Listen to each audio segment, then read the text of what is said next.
6 as one object will equal the other object. So we have the volumes are equal, okay? Volume of a cylinder equals volume of a cone. Pi r squared h for the cylinder is the volume of the cylinder formula. Page 789 in your maths tables. 1/3 pi r squared h. Okay. Thing is, they have different values, alright? So, what's the radius of the cylinder? Do we know? Just r squared. What's the height of the cylinder? 20. What is the radius of the cone? Radius of the cone? 4. And that's height there, okay? So, next line after that. What can cancel off both sides?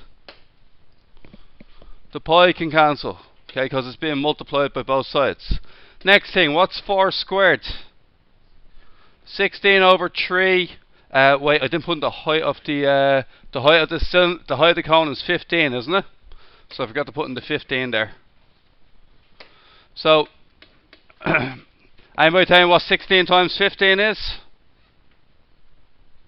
And that's 20 r squared there. And 240 divided by 3? 80.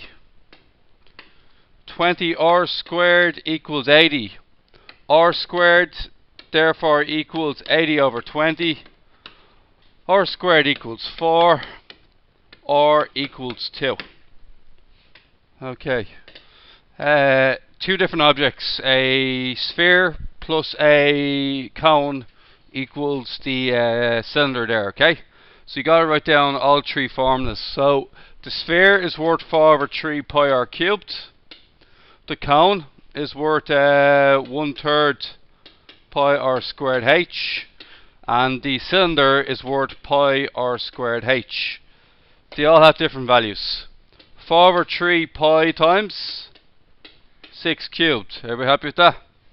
The next one is 1/3 pi times 2 squared times 9.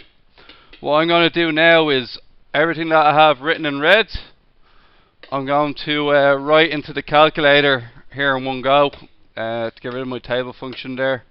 So 4 over 3 pi, radius squared is 6 cubed, and then I'm going to add on 1/3 pi r squared, 2 squared, and then times 9. 300 pi. All the left side is 300 pi.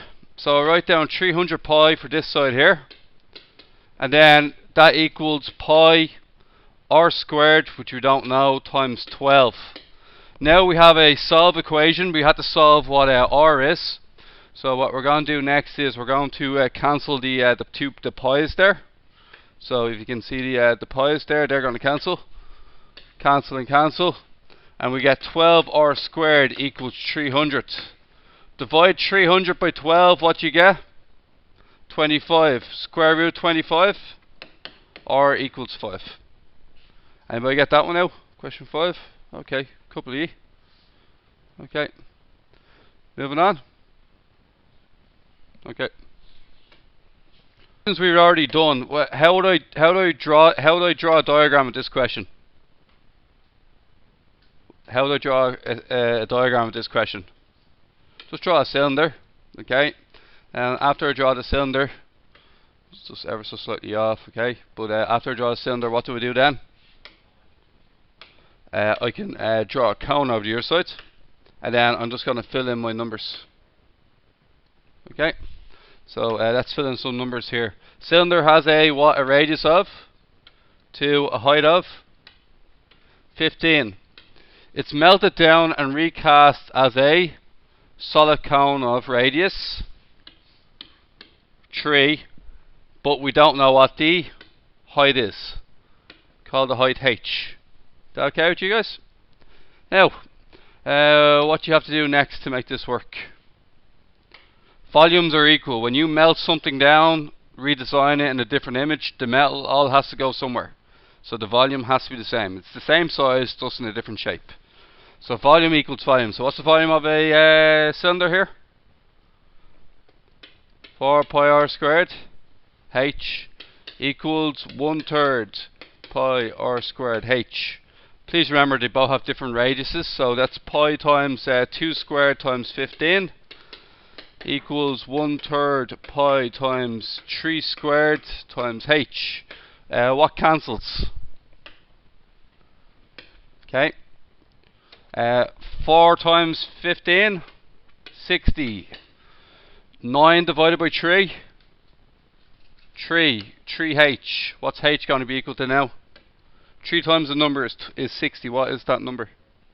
20. H equals 60 divided by 3. H equals 20 centimeters. We alright with that? Okay. Now, question 8. Sorry, I obviously didn't put 8 up yet. Shh. So, we have next is, we would have done 8 the last day, did we? Question 8 already done? Huh? Didn't get it, okay, fair enough. We have to find the size of the solid cylinder in part 1. Pi r squared h, pi times 15 squared times 135. Will somebody tell me what that is in terms of pi? 30, was it? 370 pi, yeah?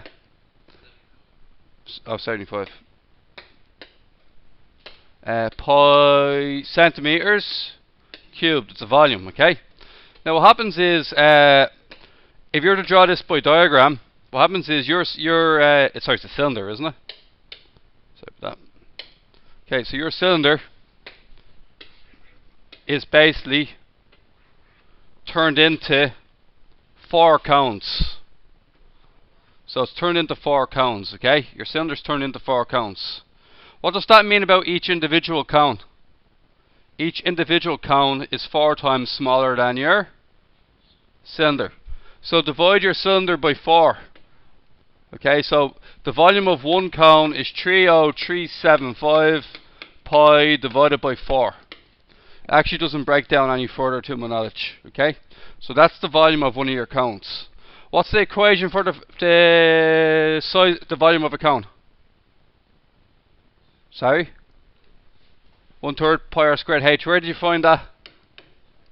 Page 10. So page 10 will show you that the volume of a cone is 1/3 pi r squared h. This in turn equals 30375 pi over 4. Needless to say, the pi's will cancel yet again. Okay, what's the r value? Does it tell us in the question? Doesn't. Height of the cone is equal to twice the length of its radius.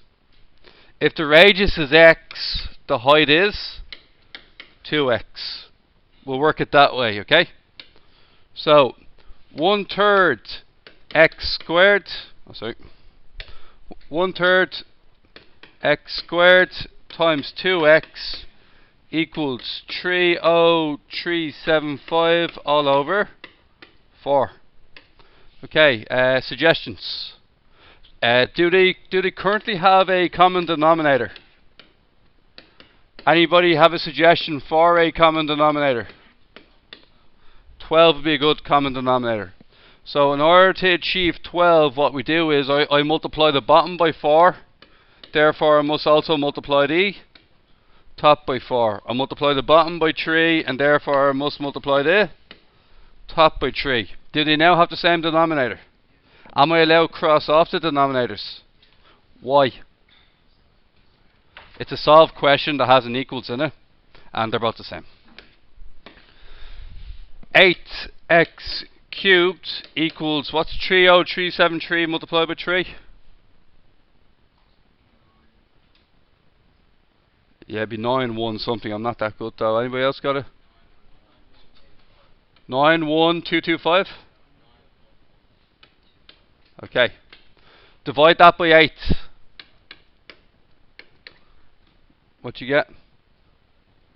Yeah, it's the same thing over 8. Okay, so 91125 over 8. Cube root that. As in find out what number when you multiply by itself 3 times will give you that number there.